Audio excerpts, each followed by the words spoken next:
Welcome to the consciousness, the place to connect and evolve in this constant becoming of our true self.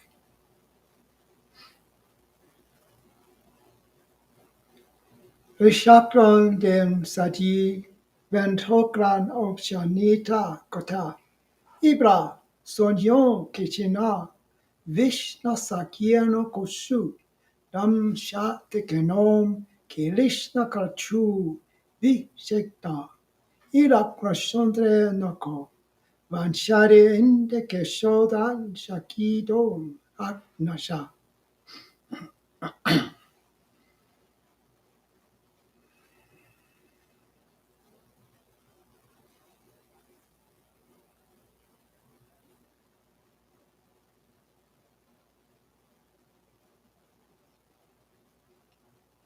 Becoming,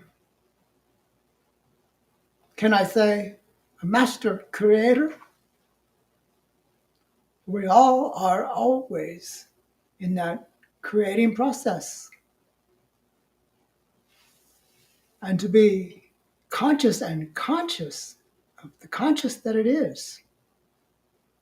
is knowing we are creators. Our thoughts are powerful. And the more we hold those thoughts in the highest possible awareness, the more likely they are to manifest. So it's about believing in yourself, believing in your abilities, and believing in the right of your creation. That is to know within yourself that what you are attempting or wanting or creating is of the highest good. And the test of that is, if it's not the highest good, most likely it'll fail. So if you are experiencing failure in your creative mode, look deeply at what you're trying to create. Is it veering off the path of higher awareness, of connection? Does it create more separation rather than bringing things together? So we have these tests that we can apply to this creating mode to test it. A disclaimer that I always use: I'd like to create this, I'd like to have this, but if it's not the highest good, forget it. Forget it, I even ask. So you see that we have this power to recreate our whole life, this experience, our beingness. We have this power to recreate ourselves if it is in alignment with the highest good. That's the criteria. Does it serve a higher purpose? Is it the highest good? Or is it just the wishful thinking? So much of creation fails because it was just wishful thinking. There wasn't that clarity, that absolute knowing that needs to be there. Because in this process of creating, if there's doubts, or if there's resistance or reluctance, that's a sign. That's not the thing to create. And fortunately, these creations don't manifest, for the consciousness is always at work, presenting and becoming the highest good, moment by moment. So it requires a tremendous amount of trust in your own self, trust in your awareness, trust in your thinking, knowing within yourself what might be possible or what you would like to be possible. So to be a master creator is really about not creating at all, but allowing the highest good core of yourself, the real you, to do the creating. And the physical, mental aspects of the self sits by and watches.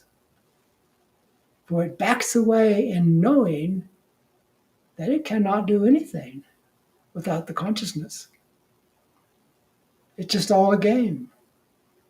We play at being something, but you cannot play at being the consciousness. For the consciousness is the real thing, the absolute thing by which we live and have our being. The consciousness is always the highest good. The intellect may not see that or may resist it. The intellect says, no, I didn't have that plan, I want something else. Well, sorry, intellect. The consciousness takes precedence over all things. And as you realize that in your individual life, you realize that you are consciousness manifesting something far greater than the intellect body part could come up with. So we actually step aside physically to allow the consciousness to be in the forefront, allowing the consciousness, the power of isness and awareness to manifest moment by moment in our life. And often you may feel your life is not your own. But when you think about where your life was headed, all alone by yourself, caught in conditions, belief, and concepts, that's not the life you really want. You want the highest good, the best possible existence that can be yours through consciousness. To aware that, to allow that, to embrace that, to discover that, moment by moment, you realize you are not alone. When you let go of yourself, you are not alone. You may be isolated from everything else, but you and the consciousness are one, not alone, but expanding constantly in higher possibilities. And that possibility of transformation, we live moment by moment in this power of transformation, bringing about the highest good, not intellectually or longingly or believable, but beyond those things, it takes place through letting go.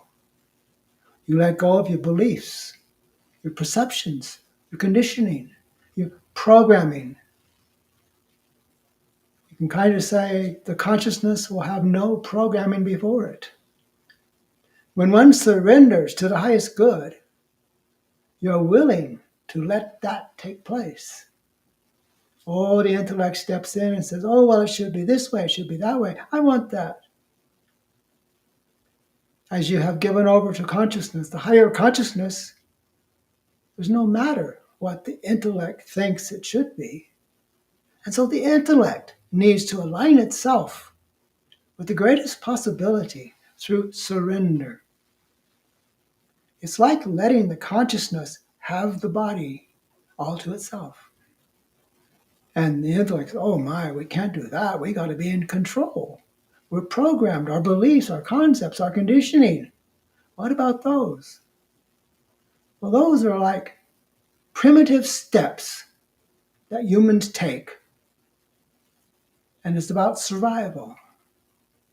The consciousness transcends survival. It is not about survival, it's about evolution, evolving into the highest possibility that a human can achieve. Sounds like a tall order, but when you realize the consciousness has always been at work in your life. I think about my past. It seems like, well, the consciousness appeared here. No. I remember experiences as a child of the consciousness. So it's like Ishvara has always been there, And at some point, it was time to make the appearance. But it was always there. It was not something alien or foreign. It was something that was always there, the consciousness. And I realized when I look back at my life, there was a direction that it was going towards. And there was also preventing problems that could go into. I was going to become this or I was going to become that. It didn't work out.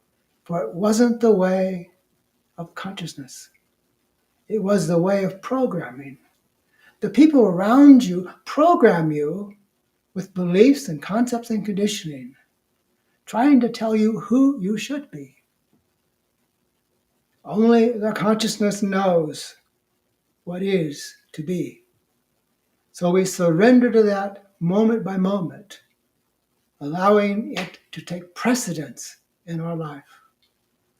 It takes the centerpiece, the throne of the true self, where it resides, not controlling, but allowing. That's the big difference with the consciousness. It doesn't control. It's simply allowing. Beliefs, conditioning, all that controls, forces you into certain ways of being, certain ways of believing. Consciousness has nothing to do with belief or conditioning. It's free and constantly unfolding in your life, bringing about the highest good, moment by moment. That's what we surrender to. We allow that, we embrace that, and we move with that.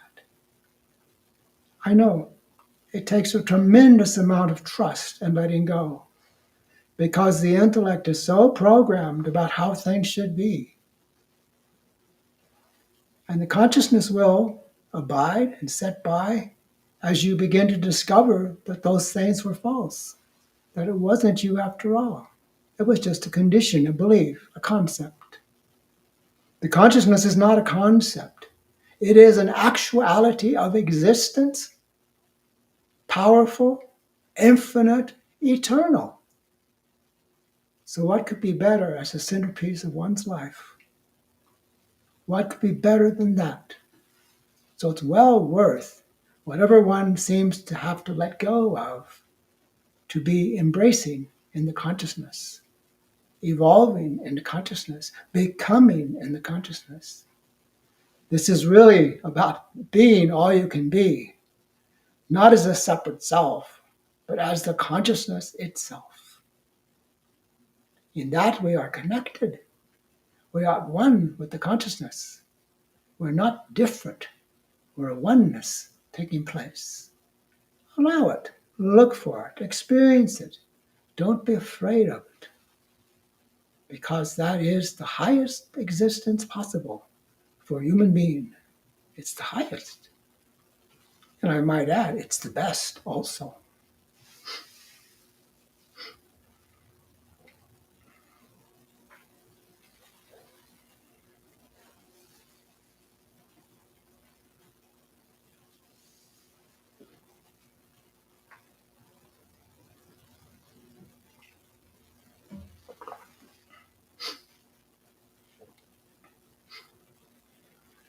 Shantara says, thanks, Ishvara. Thank you, Shantara.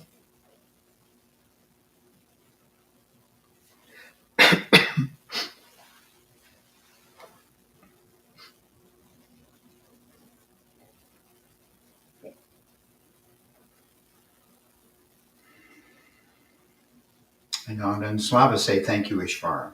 You're welcome. And Jochen says, thank you, Ishvara. Thank you back.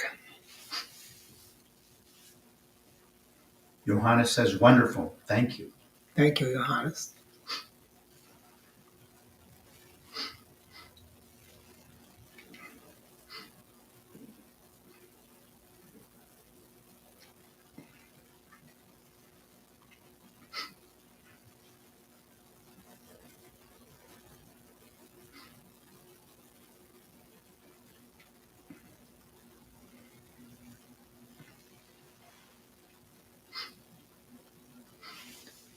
Thank you for being with us today, and thank you for your love and support.